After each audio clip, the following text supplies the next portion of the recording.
I want to ask you, Karen, about kindness coaching.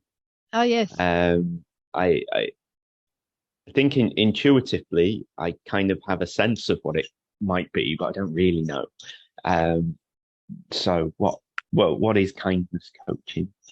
Kindness coaching is some work that I do with a social enterprise, some volunteer work with the social enterprise called the Bambuda Group.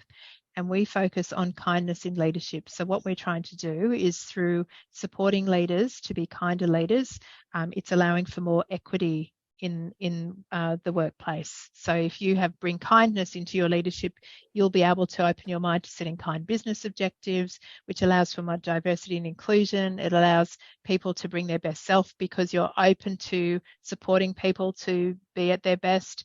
It's about leaders also having an understanding of their own impact and how do they impact people to allow people to feel supported and have a positive leadership impact.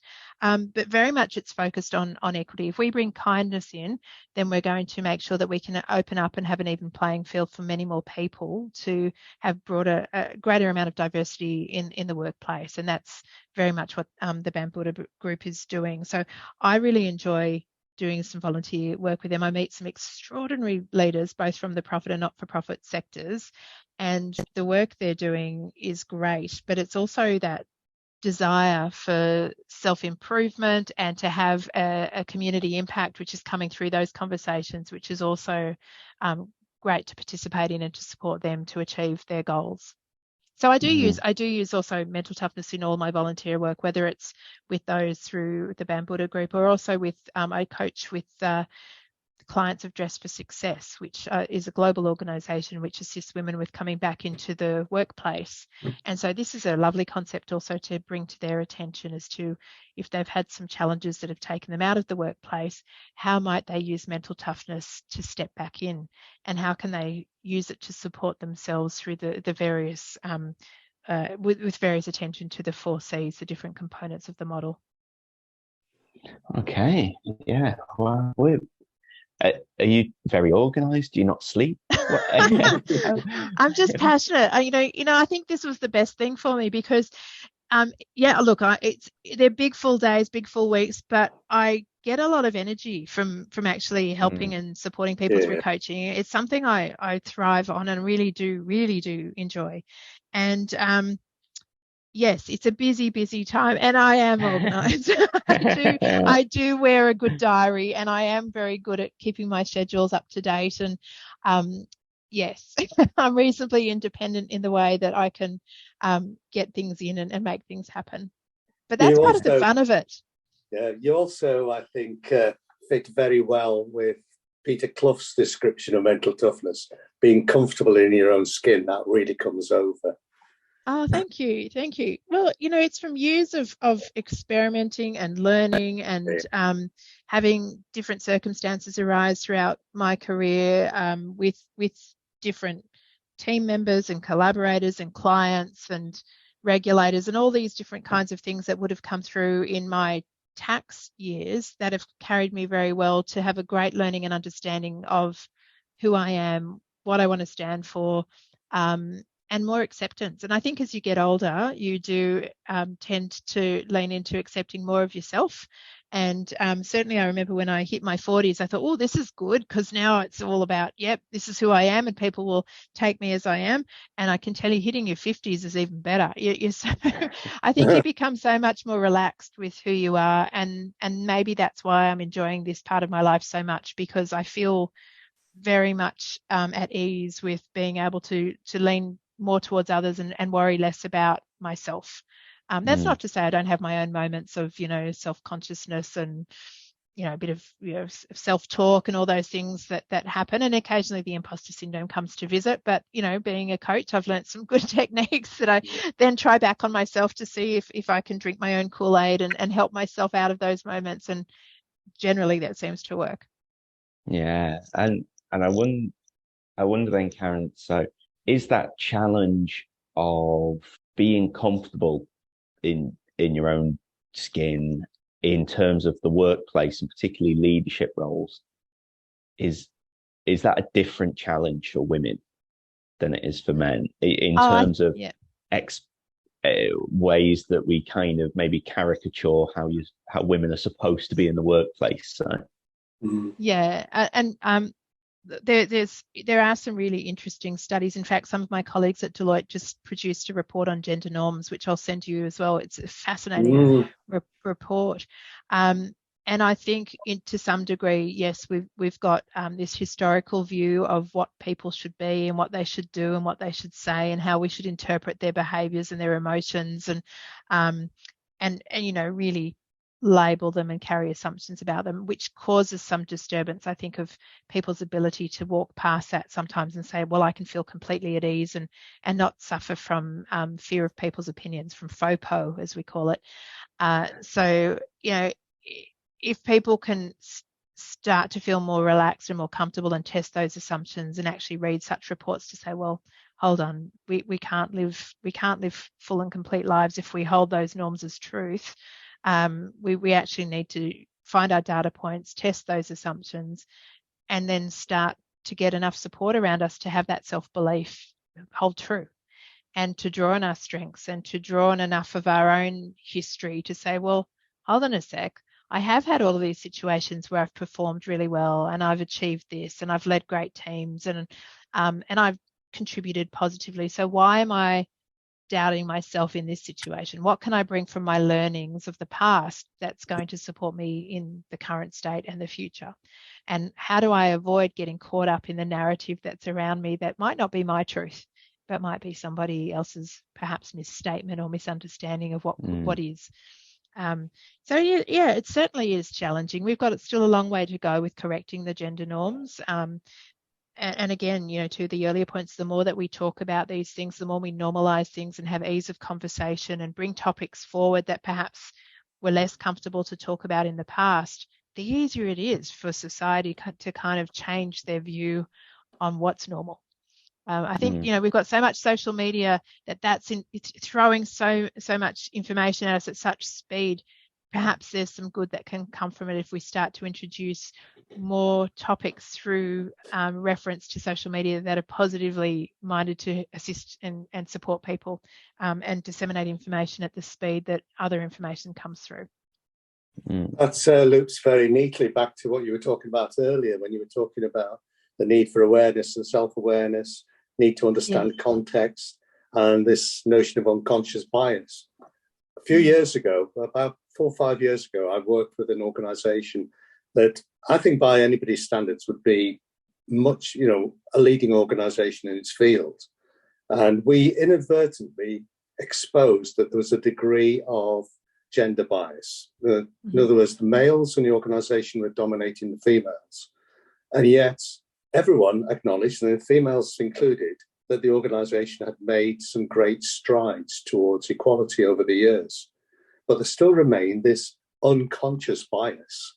And that manifested itself, and it's sort of triggered by a really trivial incident. They were talking about what they should do for a social event.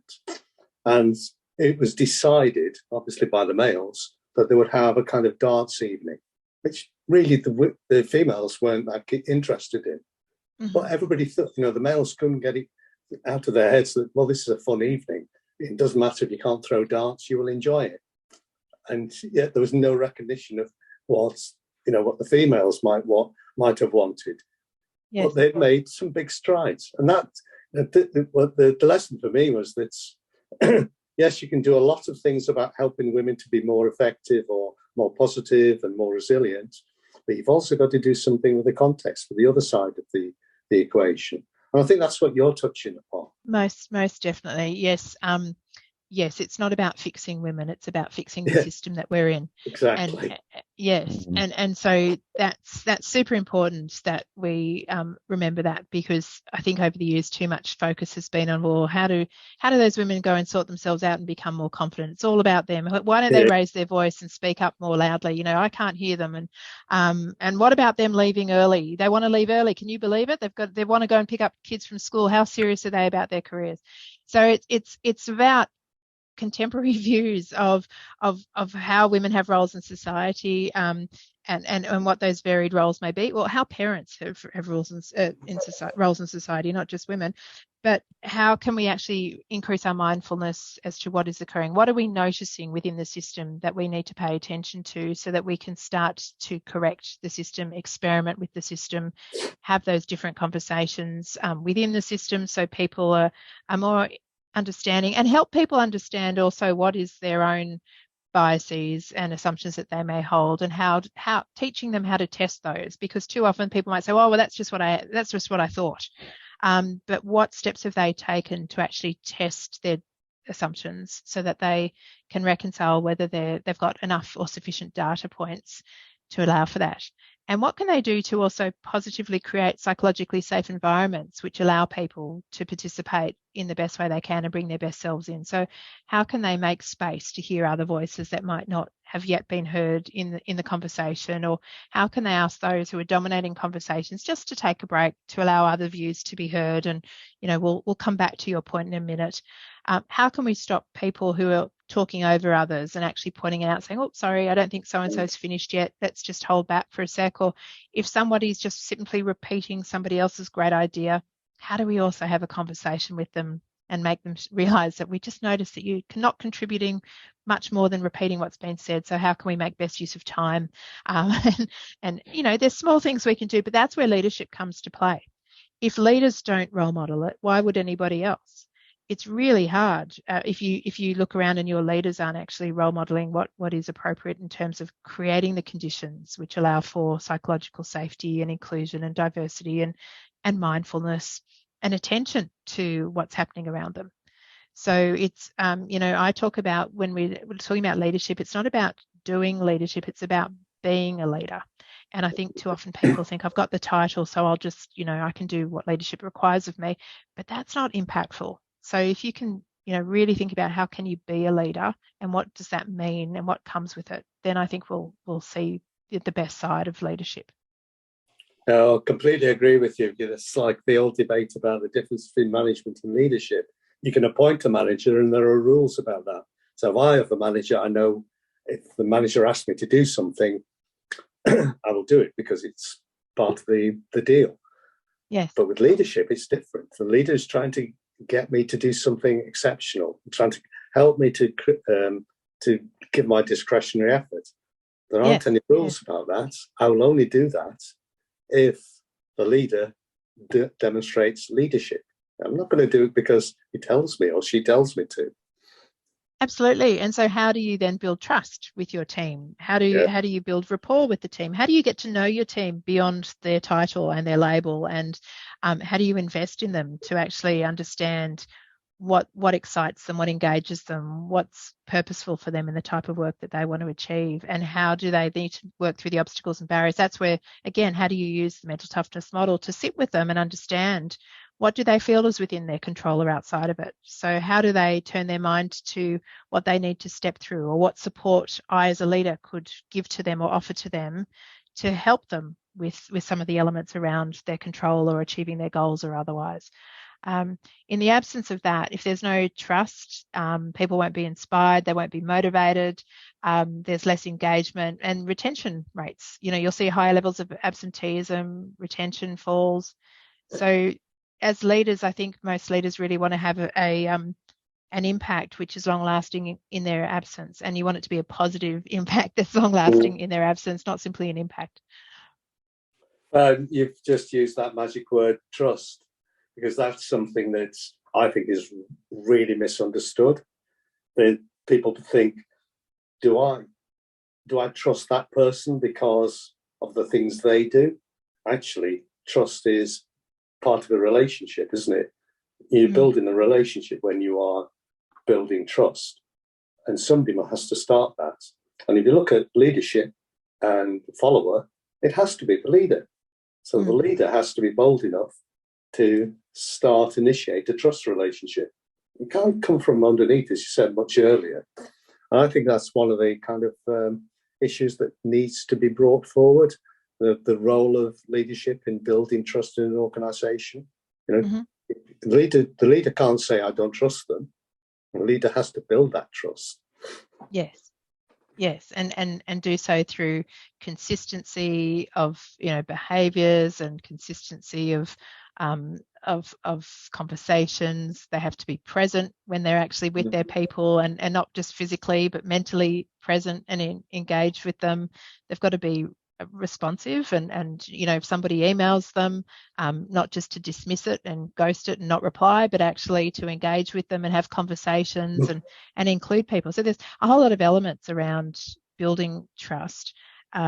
I think, too often people just expect it. And again, with hierarchy, it doesn't mean that you will be trusted. It's thinking about, how can I influence it? What can I do to positively engage with people to build that trust? And it makes it much more fulfilling when you're working in trusted teams and enjoying each other for who you are and understanding each other so much better. You bring out the best of each other. Well, we think that mental toughness has got a big part to play in trust. I think, right, if you're the person who has to start building this relationship, then you need to understand your level of risk orientation. You've got to have some learning orientation, because it isn't going to go smoothly. You've got to learn as you develop it. You've got to have confidence in your abilities, because bits and pieces will go wrong. Not everybody will behave in a trustworthy fashion. Have you the abilities to go with it? So we think mental toughness has got a big role to play in. Yes, and even emotional control. You need to feel that you can, you're not overly stressed or anxious about leaning into that relationship, but you're entering into relationship with an openness of mind. Yeah. And then when you sort of bring it back onto yourself, you need to then say, well, hang on, what is it about me that people can trust? Is my mental toughness a factor in that? And it probably is.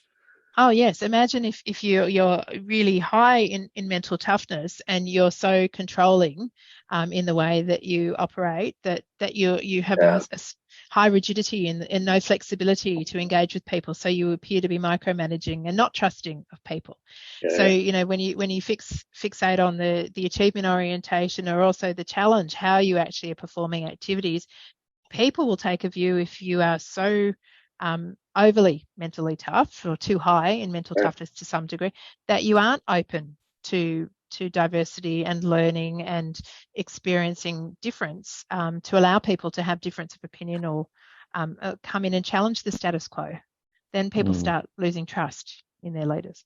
And I think equally, if you're particularly low in achievement orientation, you can ruin that trust pretty easily if you don't follow through with what you say you're going to do.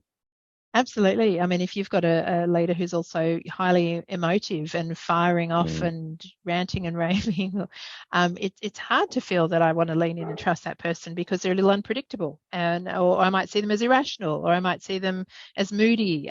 So how do I then feel I can trust them in the moment, or anticipate what I can expect of them when I meet up with them next time? Am I in fear or worry about what I'm stepping into the office of each time that I see that leader? And that can impact on trust.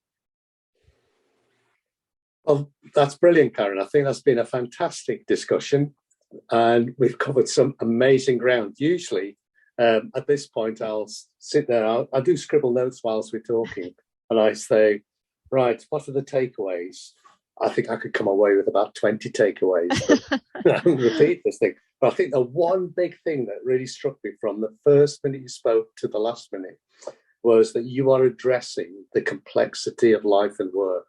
There isn't a simple solution. You've got to take into account so many things.